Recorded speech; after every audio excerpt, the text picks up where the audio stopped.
The second model is a multiple servers. So again, we have assumptions that underlie the mathematics behind the model or the mathematics that we're going to use. Here we have a waiting line in front of more than one server. So remember, we are using the blue system, which is called the serpentine line. So for example, here if you have, let's say, 3 servers, and you have one person being served here and one here and one there, there will be one line waiting in front of all the servers. And then the first server to get free, the first one in line will go and replace that customer. All right, this is how it works. Arrivals is Poisson, service time is exponential, and servers work individually. Okay, and we all have the same mu. This is an assumption. It's not very realistic, but it's good enough. All right, why it's not very realistic? Because in any service company, not all people, not all servers work at the same speed, right? But we can assume a certain common average rate mu, and they work individually. Why? Because remember we said this is a single phase. So that person, when he gets his service from this server, he does not move to the second server. That's it. Once he gets the service from one service, he simply exits the system. Okay, then it's a single line as shown in the illustration. First come, first serve, of course, and there's no bulking or reneging behavior.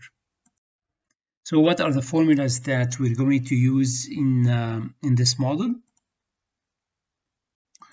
All right, the average number of customers waiting for service, which is LQ, it's all that, okay?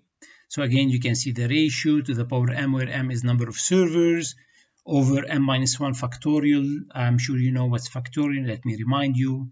For example, 4 factorial is 4 times 3 times 2 times 1, all right? And also by m mu minus lambda squared times p0. Okay, here, notice that we are multiplying the service rate by m. This is very important because you see some students make a mistake. For example, they are given that service time is, let's say, 10 minutes, okay?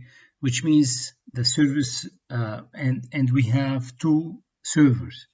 So since the service time is 10 minutes, so the service rate is 6 customers per hour, and because they know that we have two servers, then they simply write that mu is equal to 12, which is wrong, right? Because the service rate is the rate of service given by every single server. Then this m mu take care of having or to incorporate the whole capacity of the system. You don't do that on your own. Always mu is the service rate by one server and only one. Now I have a good news for you guys that you are not going to use that formula to do your calculations, but instead we're going to use a table to find P0 and to find LQ. In fact, we do that in one table only, and I'm going to explain how to read this table in the next slide. All right, so this table is available to you in our Stevenson textbook, and you can use it to find P0 and LQ whenever you are working with multiple server. Now, how to read that? It's very simple, by the way. You should first start by identifying your lambda or mu, as we discussed that many times, right? Remember, for anyway, we need lambda over mu ratio for all the calculations, and now there's another reason why we need that. So this is lambda over mu. Let's say I have lambda over mu to be equal to 0.45.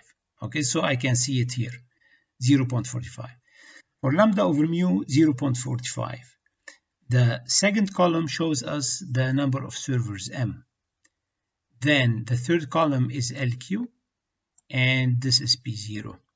So if you have a situation where lambda is a value, mu is a value, and their ratio is 0.45. You look here. This is the part of the table where you look. So if you have a single server, this is simply your LQ, right? And this is P0.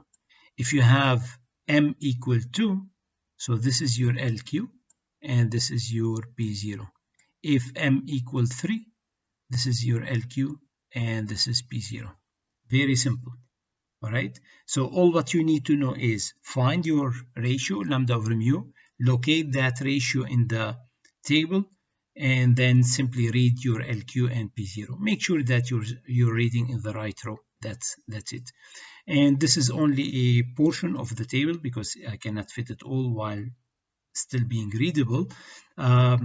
It's a 2-page table, so make sure that before you do any test, for example, you have this table handy for you, okay, so that you can refer to it at any time you need to do so. So the only formulas that you will be really needing to do your calculations yourself are probability formulas, okay? Because as we said, LQ and P0, you get it from the table. Now, for the probability of n in the system, it depends.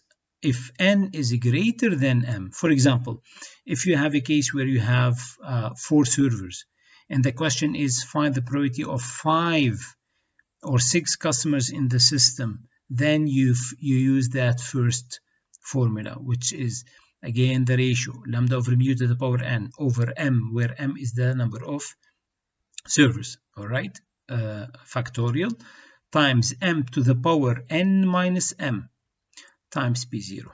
Now, if also the same case, okay, so m equal 4. And so here what we did is for the case where n equal, for example, 6. Yes, we use that. What about if they ask us find the probability that we have 3 customers in the system? 3 is less than 4. Here we go. So I use that second formula where Pn, which is simpler. Pn is the ratio lambda over mu to the power n over n factorial. So here I don't have the number of servers in the formula, times P0. Okay, so just make sure that you know which formula you are using, and that's it for the multiple servers.